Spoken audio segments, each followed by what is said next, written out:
suppose I was given this topic, the Gnostic Gospel, because in 1992, I wrote the book, The Gnostic Empire Strikes Back. It's the only book of mine that R.C. has endorsed. Indeed, it's the only book he's ever read of mine. But that's okay. He still remembers that first lecture. I'd completely forgotten. He was gracious to endorse it. John MacArthur, I heard, did some sermons on that book. In terms of Mike Horton, he was still in diapers. But it is a pleasure to share the pulpit with Mike, my colleague from Westminster, and it's good to know that there are younger guys coming up behind us, right?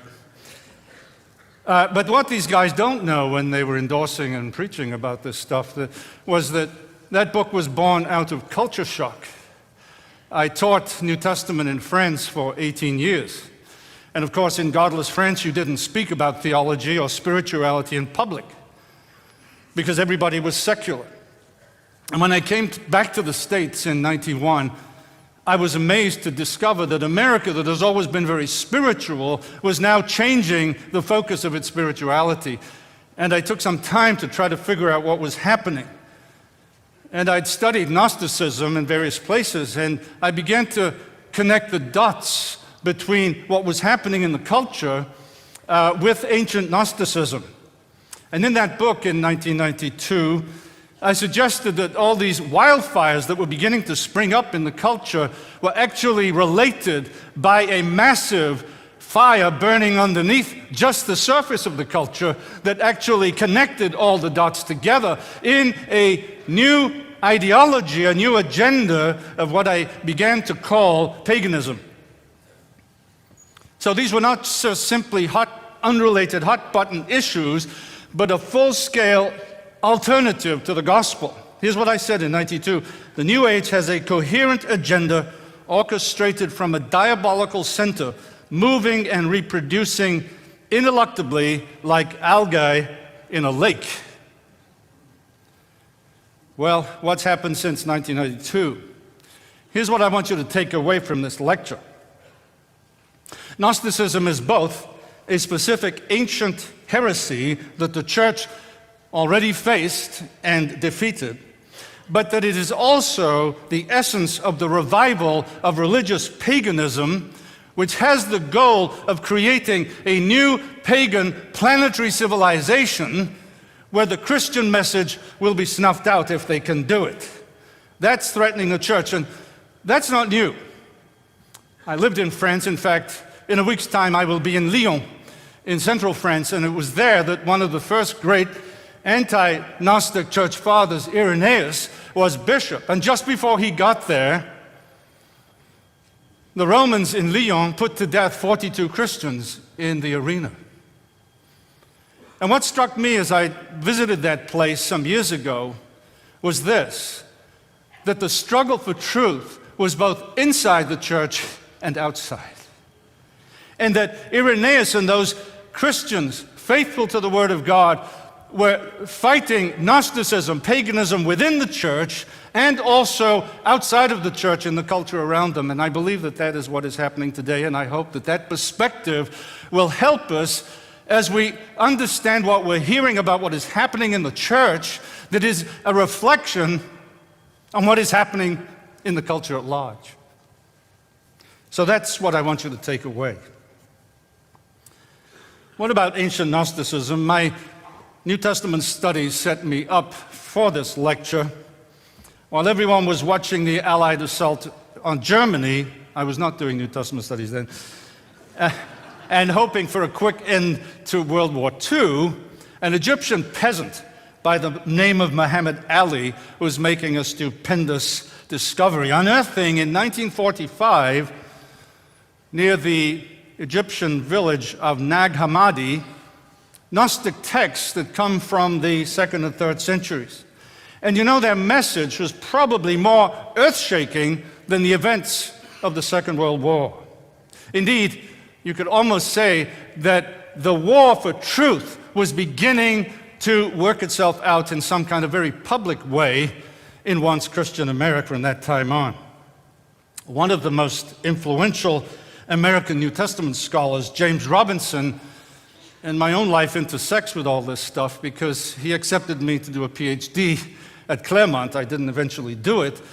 Was raised on the Westminster Confession of Faith. And he said he made an early exit from orthodoxy. And he was the one who collected together these ancient Gnostic texts and published them. And in his introduction to the Nag Hammadi Library in English, he dismissed the attempt of the church to defend itself against this paganism as describing the bishops as prejudiced and short-sighted, myopic heresy hunters, he called them.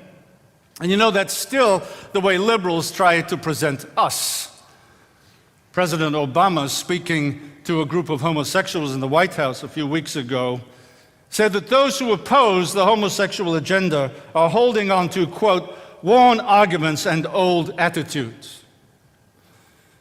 I believe that homosexuality is actually the tip of the spear of this new civilization. And I could give a whole hour's lecture on that, but I don't have the time. I did give one, actually, if you're interested, at the Family Research Council in Washington a couple of weeks ago, and they have that online. So he opposed the attempt to describe Gnosticism as a heresy, and positively he suggested that these texts actually were able to explain what was happening in the culture of the 60s and the 70s. He incorrectly argued that those texts had much in common with primitive Christianity, and of course it was argued that the Gospel of Thomas, which was one of those texts, was earlier than all the canonical Gospels. That's not at all true. He said that these texts had much in common with Eastern religions and holy men of all times, thus giving a little push to the growing interfaith movement that was starting in the 60s and the 70s. And this is the interesting thing he says. These texts have much in common with the counterculture movements coming from the 60s.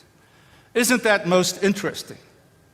When the hippies went east and the gurus come west, when they sought to liberate spirituality and sexuality from the boundaries of classic Christianity, these texts arrive, redefining the so-called the nature of Christianity. And it seems to me that what we have actually seen in this very short span of time, in one generation, that the agenda of the hippies on the West Coast have become public policy for the nation at the beginning of the 21st century. In other words, the modern Gnostics like James Robinson and just before him, Carl Jung, who was in love with the Gnostic texts, and actually the Jung Foundation owned some of these Nag Hammadi texts, saw the value of these texts as fitting the progressive culture that has been developing since the 60s. You know, I want to put what we've heard so wonderfully today in a broader context of what is happening in the culture at large. If you remember what I said about Irenaeus, that there is a sort of a connection between the outside and the inside. And if we don't understand what's happening outside, I fear that we won't truly understand what's happening inside. Well, where do I see modern Gnosticism today?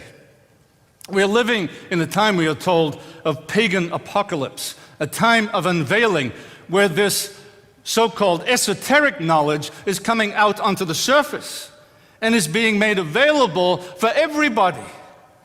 Nobody is embarrassed anymore to call themselves esoteric or even occult. This has become normal spirituality. Peter Berger, the sociologist, speaks of the sacred canopy over a culture. It doesn't mean to say that everyone believes it implicitly, but there was a time when the sacred canopy was the Christian worldview. Now that canopy is being ripped away, and another kind of canopy is being put in its place. That ripping away, the unveiling, the apocalypse, I see in so many ways. For instance, the Jewish Kabbalah used to be reserved only for the mature. Now it's being broadcast all over. The New Age people speak of the dawning of the age of Aquarius. The radical witches and feminists speak of the Sophianic millennium, the second coming of the goddess. The spiritual homosexuals predict the coming of eschatological Sodom. And you know, when you realize that between 61 and 75% of the population of the rising generation believes that homosexuality is a perfectly legal and valid lifestyle, you realize that this is not just poppycock. The Masons are going public. In December 28, 2009, the Grand Master for Pennsylvania said, "We need to make Freemasonry more contemporary. 21st century Masonic renaissance starts today." In other words, what Masonic thinking really wants to say now is being said clearly, and I found it very clearly said in Dan Brown's latest book, The Lost Symbol, where you find at the end of the book that the symbol that's discovered is the fact, quote, that the ancient mysteries, that is Gnosticism, and the Bible are the same. You see that? There's an attempt to bring all religions together under the rubric of these mystery religions, namely, of course, Gnosticism. Others see the Mayan calendar as decisive for our future. The Christian emergents speak of a deep shift or the great emergence. Apocalyptic Buddhists speak of the coming of Maitreya. Carl Jung, the great Gnostic, had a book, the Red Book, that was kept for 70 years in archives by his family. That has been published this year. It's called the Red Book, and it shows very clearly the paranormal, occultic, shamanistic character of Jungian psychology. But the most telling, it seems to me, of all these movements now up on the surface is what's called the perennial philosophy. It's believed that this perennial philosophy, that is to say, this philosophy that's always been there, is at the very core of all religions. That there is a deep level of agreement between all the religions, and that it is a subterranean stream that is now appearing on the surface. And what is interesting is that we should have had him speak here, actually. It's too bad. The Gnostic Bishop of Los Angeles. Why didn't we think of inviting him, Ellie? Of the Ecclesia Gnostica of Los Angeles, says that the perennial philosophy is another term for Gnosticism, ancient and modern. So very subtly, you see, ancient Gnosticism is back with us as this underground stream of eternal, endless truth about religion. Well, what does this perennial or Gnostic philosophy say? What's its good news? Well, the good news is, first of all, the good news about God. God is the Father of the totalities. That is, He is the all. And God joins the opposites. You notice the title of the book I'm bringing out, One or Two. You don't join everything into one. You need to see a world of difference. Well, the God of Gnosticism, ancient and modern, wants to join the opposites. Often revealed in female form as Sophia, as the goddess, he, she, states, "I am androgynous. I am both mother and father, since I copulate with myself." This seeks to express the divine mystery of everything finally being one, everything joined together. Everything emanates from this divine spirit, and emanate is a term in the Gnostic text and is crucial because God doesn't create anything. Because true existence cannot be created, and if you're a Gnostic, you have this true creational existence. As Harold Bloom said, who became a Gnostic, he's professor of Shakespeare at Yale University, when he became a Gnostic, he said, "I am eternal, as old, uncreated, as old as God." You see, that is the seduction of Gnosticism. It is the experience of coming to realize somehow with some kind of technique that you are as old as God, uncreated.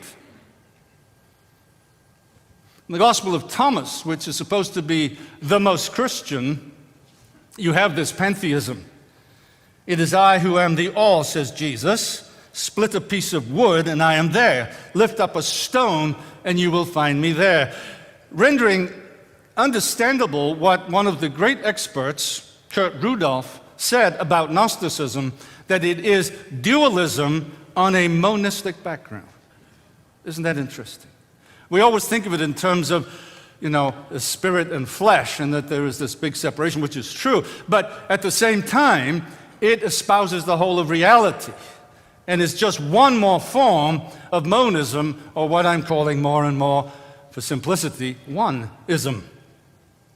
So oneistic pagan pantheism is at the heart of this kind of Gnosticism, ancient and modern.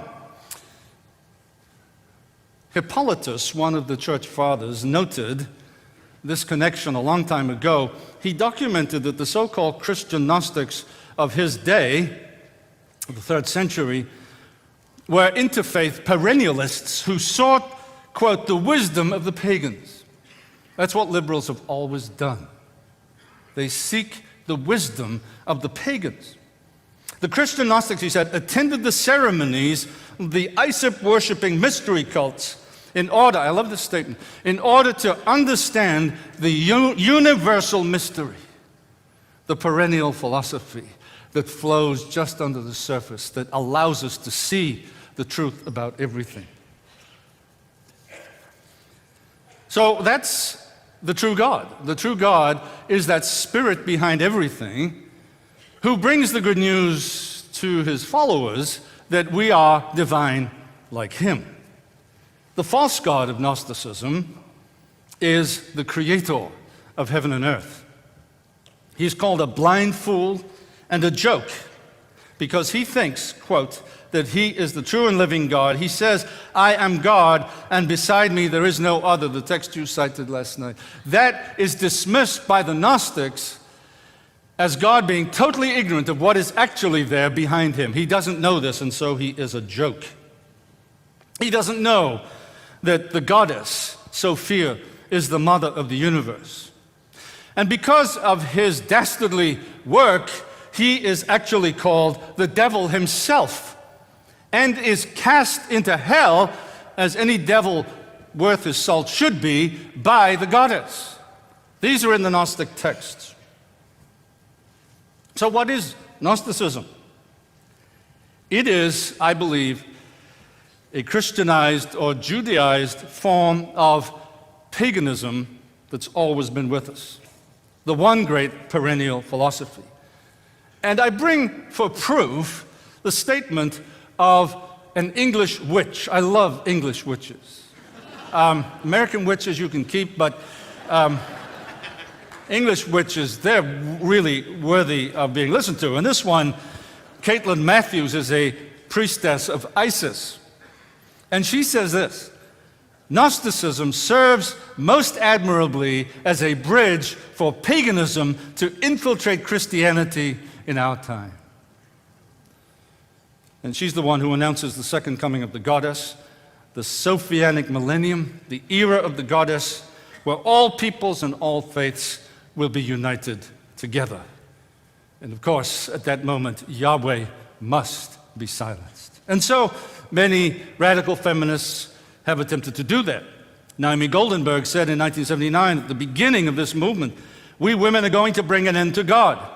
We are engaged in the slow execution of Christ and Yahweh. A Lutheran scholar dismissed the Creator God of the Bible as, quote, insane, pathologically violent, and suffering from multiple personal disorder.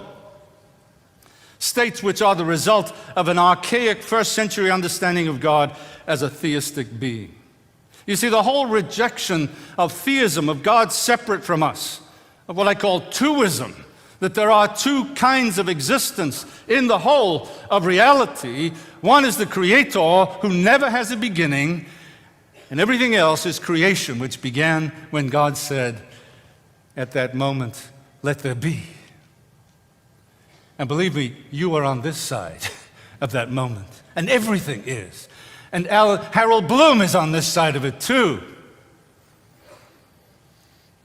But there is this tremendous rejection today of the notion of God the Creator.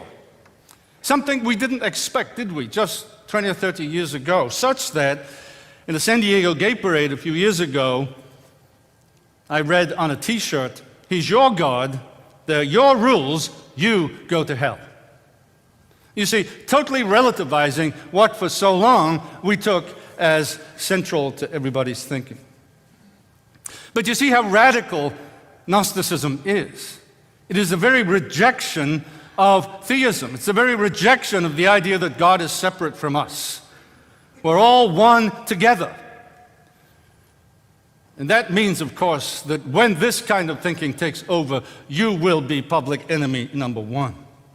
There is an attempt to sort of hide the true notion of Gnosticism.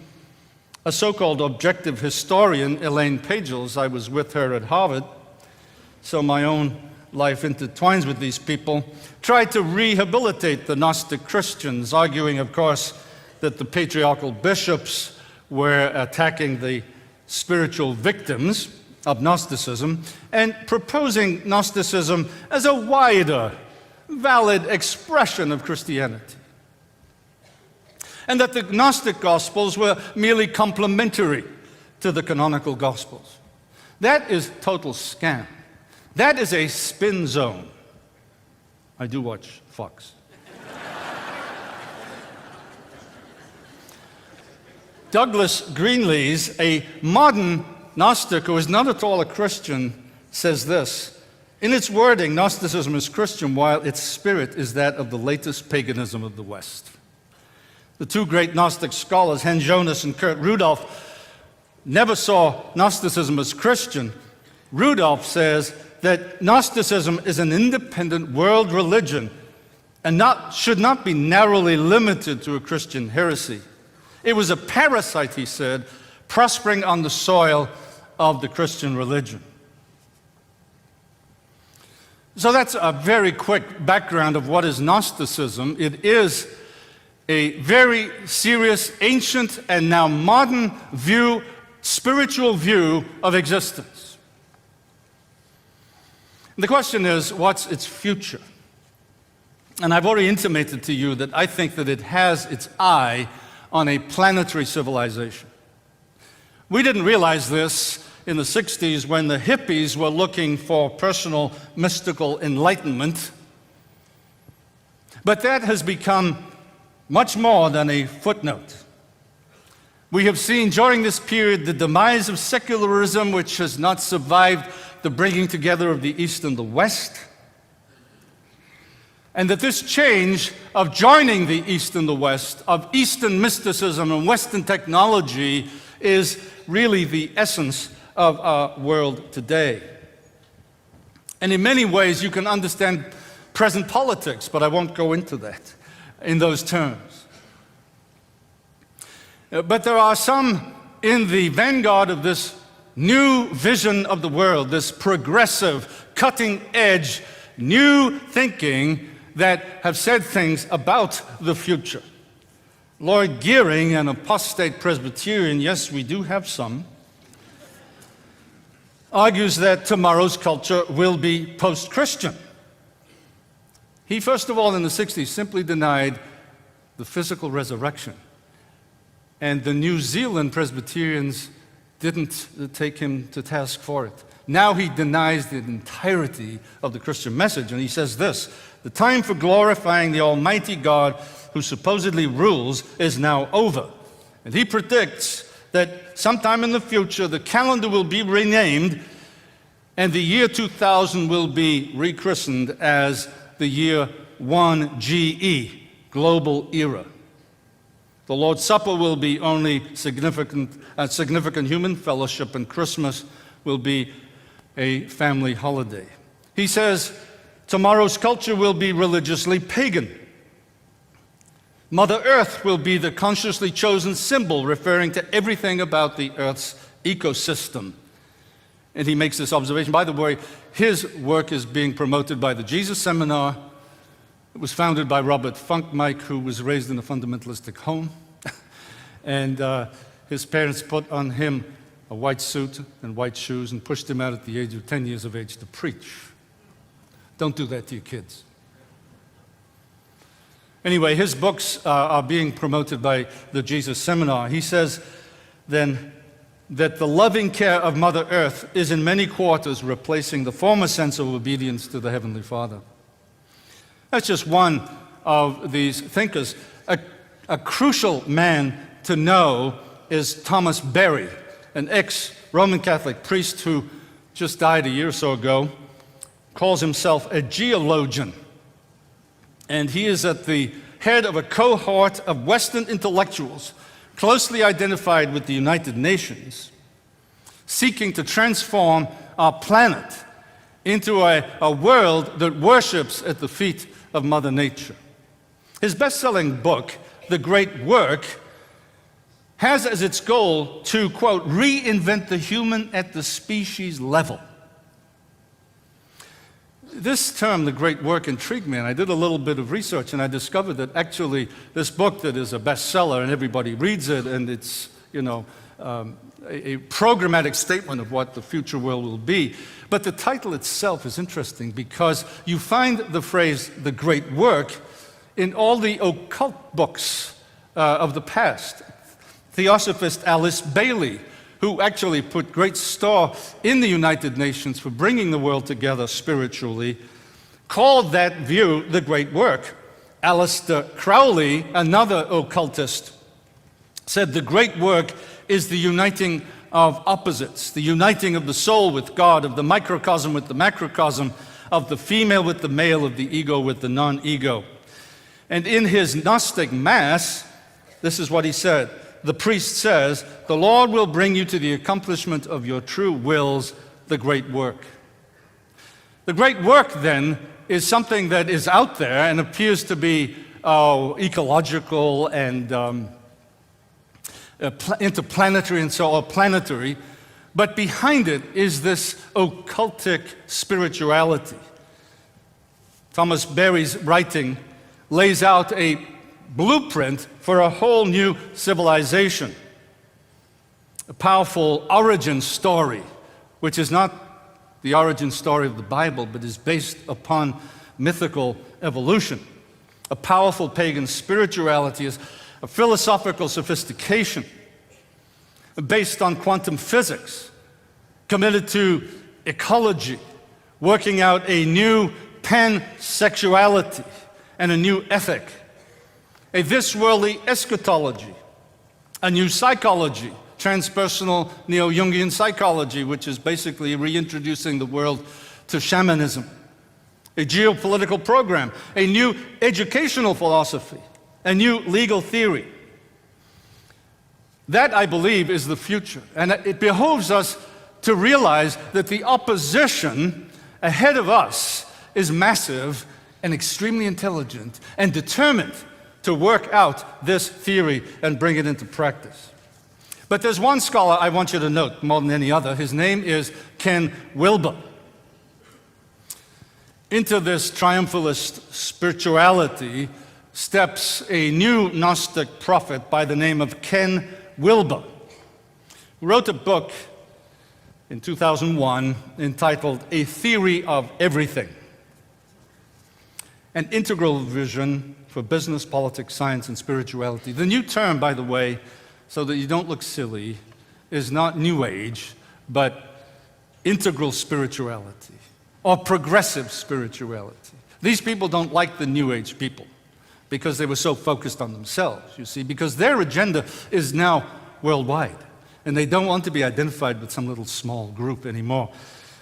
So integral spirituality is at the head of this big push. Wilber asks the question and tries to answer it, how can everyone be right? And he tries to show that everybody is right. And he's produced a massive philosophy based on that. The universe is not winding down, it's winding up.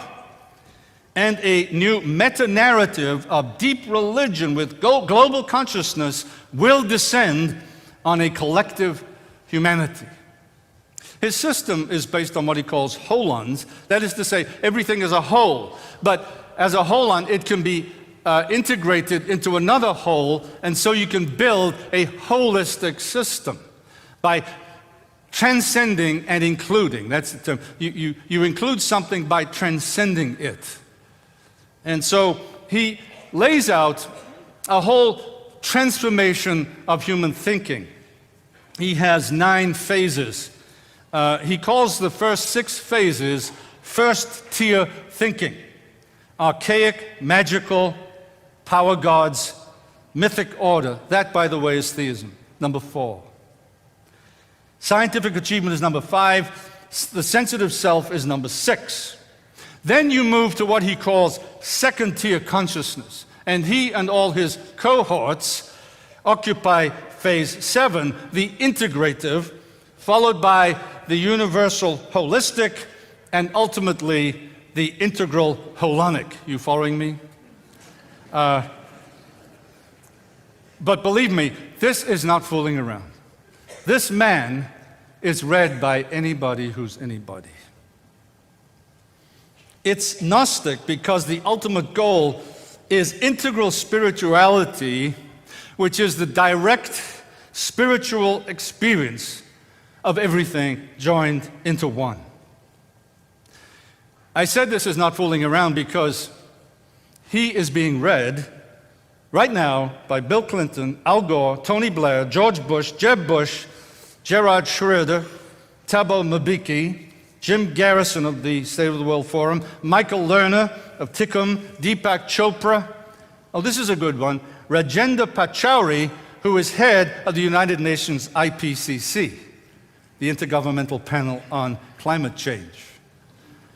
They're working on getting his integral theories into climate change. His work is being read at Davos, the World Economic Forum, at the United Nations, and at UNICEF.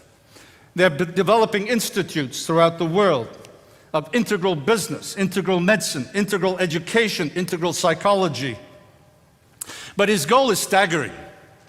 Listen to this. Politically, this is what he wants to happen.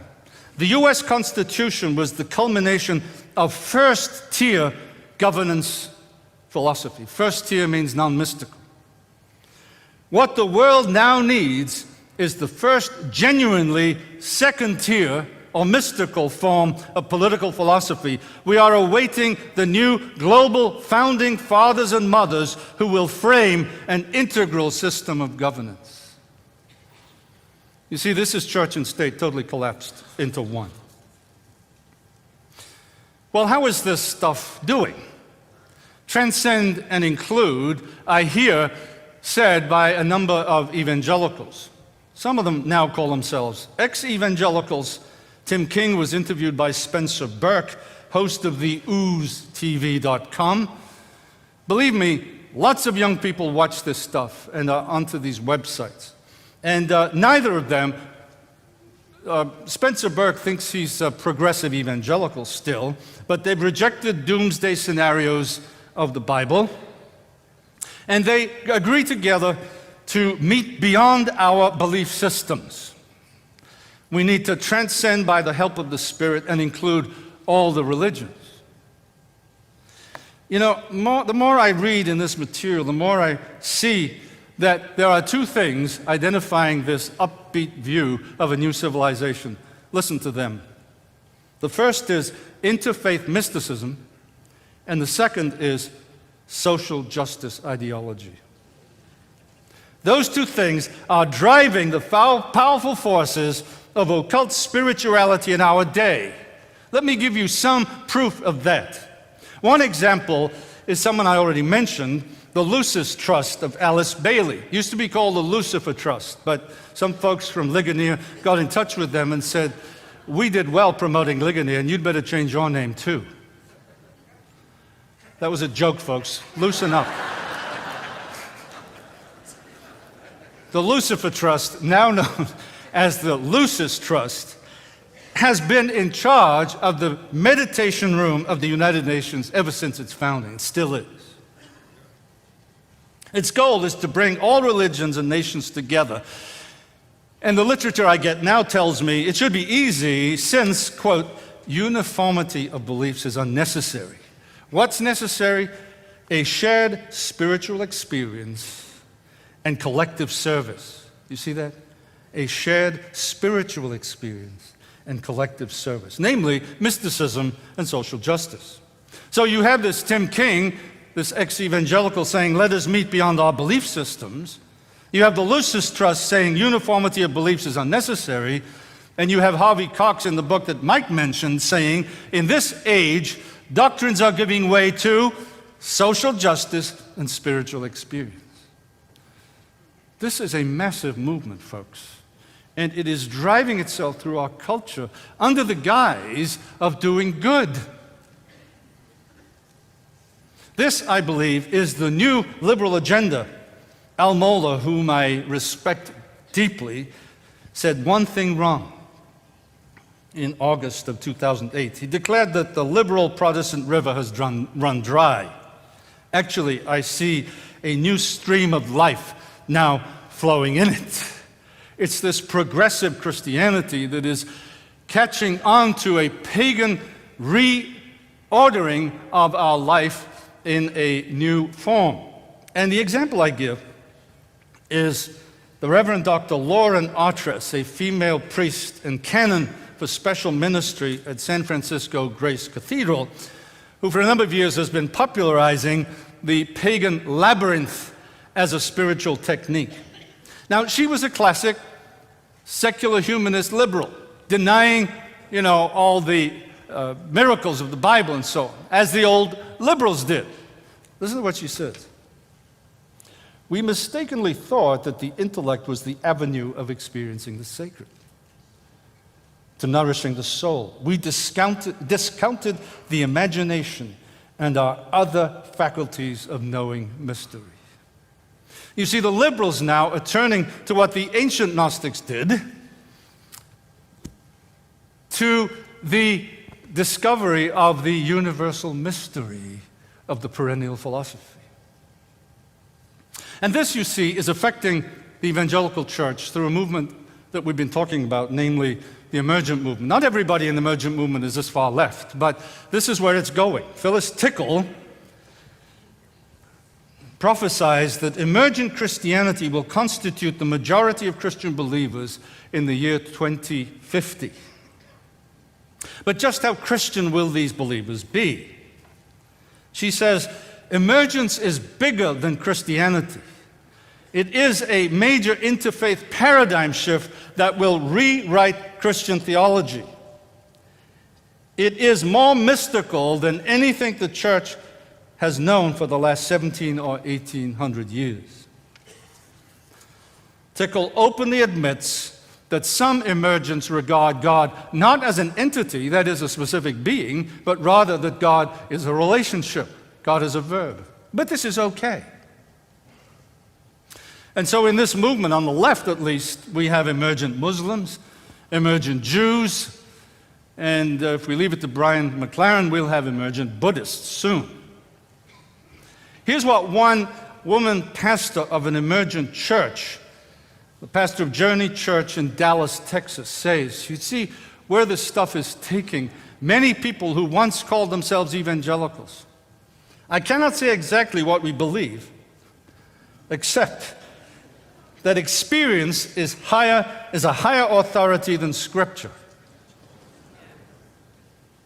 I do not believe the Bible is the Word of God. I believe Jesus is. Scripture has no hierarchy over other books. It is inspired and inspiring the way a quantum physics book is. This is just amazing that you could read this kind of stuff and still claim to be Christian. Mike talked about Willow Creek yesterday. They've been using books by Richard Rohr, a Roman Catholic mystic, who promotes non-dual thinking, which is, of course, the classic pagan way of joining the opposites and not making distinctions between us and God.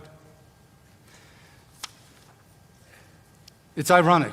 As we speak right now, there's a conference going on at Point Loma Nazarene University, just down there in San Diego, of which James Dobson is an alumnus. And a number of my friends at the church where I attend in Escondido send their children to Point Loma Nazarene University. This conference is going on right now, is entitled Nurturing the Prophetic Imagination. And one of my friends went down there yesterday and sent me an email And I just thought it'd be interesting for you to know that in what we always thought was a profoundly evangelical witness, what is actually happening. There is in this conference the goal to deconstruct Christian witness as social justice, but even to declare that private property must be destroyed. It's pure Marxism. There's a deconstruction of biblical piety. Mysticism is being taught at Point Loma Nazarene College University right now by a PCOS ex-woman pastor who is now a Benedictine nun teaching the mysticism of medieval and modern Roman Catholic mystics. And there is a deconstruction of gender into gender confusion. 5 feminist PhD women who teach at Point Loma are seeking to deconstruct the classic forms of the male-female binary and get their students, the males to act as females and the females to act as males. And now they're talking about all the various orientations as being Christian. But finally, the irony is this. Madame Blavatsky, who founded the Theosophical Society from which flowed the Lucis Trust, had her center on the very campus of Point Loma Nazarene University at the end of the 19th century. And you can go and visit some of the buildings there. But one of the speakers said this. She praised the theosophical roots of the campus and its importance for the history of San Diego, and nobody said a word. Friends, we're seeing a great apostasy growing like a weed in our modern society. I have 5 minutes, 7 minutes. There's one more figure I want to mention, Brian McLaren, bringing Ken Wilber to the evangelical masses. He's called Martin Luther by Phyllis Tickle, Charles Darwin by certain liberals, but I think he should no longer be seen as a merely provocative, controversial activist seeking to awaken the church. I think he has adopted radical pagan Gnostic apostasy. His view of God is positively Gnostic. The deity of his evangelical past, who, quote, saves sinners from the fall and punishes unbelievers in hell, is an a damnable fool and violent, ugly God. This is just as violent as the language in the Gnostic text I read earlier. He sees the fall just the way the Gnostics did, a childhood lust, an adulthood gain, a journey into maturity. This is a variation of the theme of the Gnostic view of Eve as the heroine who, thanks to this serpent of all knowledge, becomes mature and independent. Kevin DeYoung has rightly said the spirit of Marcion lives on in Brian McLaren. Marcion was probably the first Gnostic. Where is McLaren hanging his hat these days? He was invited to add his vision of the future. He, by the way, has rejected doom and gloom of the book of Revelation. He doesn't read it. He was invited by the Vision Project to add his vision to a whole series of visions on a website, including people like the radical Rianne Eisler, Jean Houston, Barbara Marx Hubbard, Michael Lerner. One interesting, Sarah McKechnie, who was the president of the Lucis Trust. And all these visions are keyed to synthesis. And McLaren says, I agree with the New Vision Group and their view based on synthesis. In other words, he agrees that all these different spiritual views will be brought together and bring us, indeed, all together. And how does he get there? Well, he says he gets there with the help of Ken Wilber, of whom he is an avid reader and endorses his books. And so he comes to the position that there is nothing, quote, really distinctive about Christianity. He's quite convinced that the transforming, framing story we're imagining could even overflow the bounds of the Christian religion and bring some benefit to other religions and ideologies. In other words, he is in being affected by Wilber, he's adopting the perennial philosophy of Gnosticism. Wilber himself, in his books, says that his analysis is a form of the perennial philosophy. He says the notions are the spirit exists, that there is an experience of an enlightenment, a direct experience of the spirit within, which, note, issues in social action of mercy and compassion. So here you have it, mysticism, experience of the spirit within, and social justice. You know, Ken Wilber's ascending ladder is a scam. 8 of the 9 points of transformation are actually pagan, onist theories of the world. The only one, number 4, which he dismisses as having been transcended, which is the Christian faith, is a theistic or tuistic view of existence. That is dismissed to number 4, transcended and included. But of course, you cannot join together theism, where God is distinct from creation, and this monism or oneism, where God and the creation are the same. And so you cannot force round pegs into square holes. But that's, you see, where this movement is going. And where I'm going is towards the end. Because I see in this Gnosticism revived a revival of actually liberalism. I believe that the first form of liberalism was Gnosticism. Because liberalism is the attempt to take the pagan culture around, transform it by certain Christian terms in order to sell the Christian faith at a cheap price.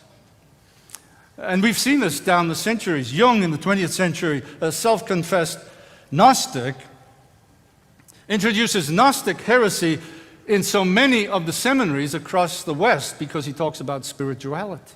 He was a Gnostic. Bultmann was in love with the Gnostics, and his view helped turn the minds of people like James Robinson and New Testament scholars throughout the Western world. F.C. Bauer, who in the 19th century was the great New Testament scholar everybody followed, including Bultmann, was actually under the influence of Friedrich Hegel, Georg Wilhelm Friedrich Hegel, which we've always thought to be the arch-rationalist, this man who is seeing the evolution of the world in these powerful terms. And I have a book here that I showed R.C. just a moment ago entitled Hegel and the Hermetic Tradition, published by Cornell University Press, showing that actually Hegel was a deep believer in Hermeticism, which is a form of ancient Gnosticism. What immense power he had on the world. The medieval church, did you know this? The medieval church was in love with Hermeticism. You had statues of Hermes on cathedrals in the West because Hermeticism, a form of Gnosticism, fitted with the humanistic views of the Renaissance. In other words, liberalism, down the centuries, has adopted some form of Gnosticism to turn the Christian faith away from the truth. Little wonder Abraham Kuyper in the Stone Lectures said in 1898 that the conflict has always been and will be till the end, Christianity or paganism, the idols or the living God. Today we face a powerful form of Gnostic liberalism, a highly significant group of modern leaders who have rejected secular humanism, identify with this ancient pagan tradition. I found it promoted, for instance, by my future king, Prince Charles, who says this: the teaching of the perennial philosophy is the only way of solving the environmental crises of the 21st century. The Jungian psychologist June Singer, who actually calls homosexuality the sacrament of monism, says this, that the discovery of the Gnostic texts is only the vital opening act to a drama of cosmic proportions. Well, I've discouraged you, I'm sure. I'm doing it for a purpose.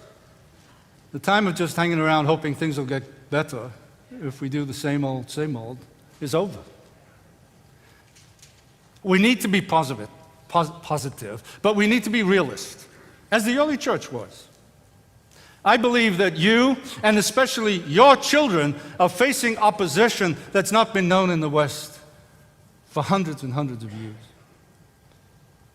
And that's why I think the Ligonier Academy and the Masters College and movements like that are doing something significant to train rising generations whose mouths are closed, by the way, because they're so intimidated by this politically correct, all is one, Rodney King, can't we all get along kind of thinking, that they're scared to open their mouths. What are we doing to teach them about the essential thinking that has built this so-called politically correct, unified, oneistic kind of thinking? I think our model has to be Daniel and his friends, who knew the pagan philosophies better than the magicians and enchanters, 10 times better.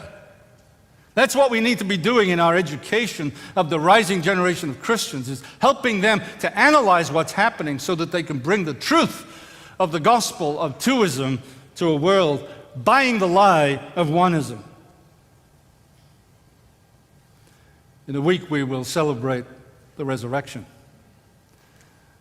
And pagans say, of course, that there is really no such thing as real existence, that's illusion.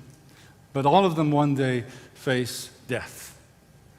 And you know, the only gospel I know to meet the human situation is the empty tomb, where God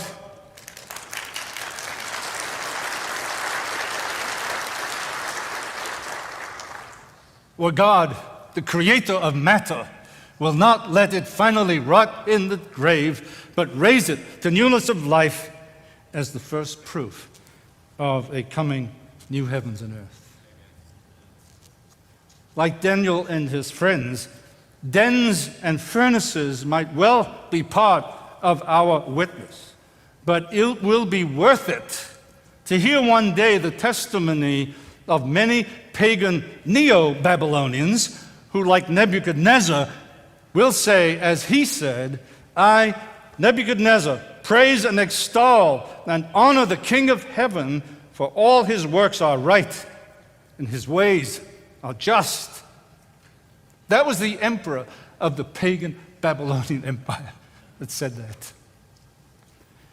Just as the early church defeated Gnosticism, so this neo-Gnosticism will one day meet the truth of God's powerful gospel and be silenced.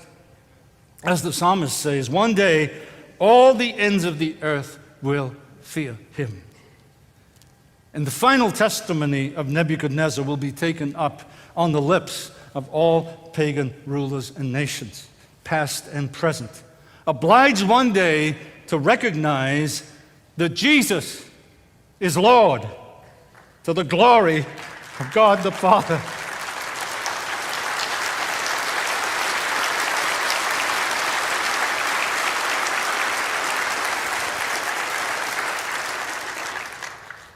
And to him be glory forever and ever.